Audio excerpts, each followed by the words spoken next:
so the 7th step is to completely remove the muffler.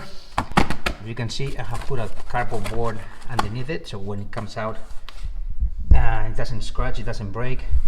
And then when this comes out, we have the front part that will come out as well. That's why I put a cloth in there, the old cloth, so it doesn't scratch or anything. So we have to be careful here. We put our hands underneath the muffler, and we'll try to remove the thing. Okay, the entire thing. Let's see, actually. Okay, I don't know if this is easy or not. Okay, okay.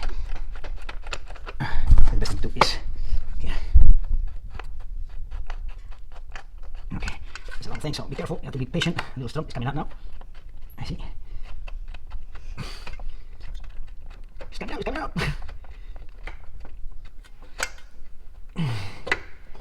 All right. Okay. Fantastic. Look at that.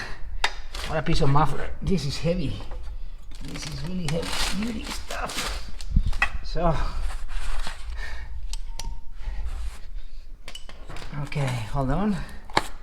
I'll show you. All right, look at that.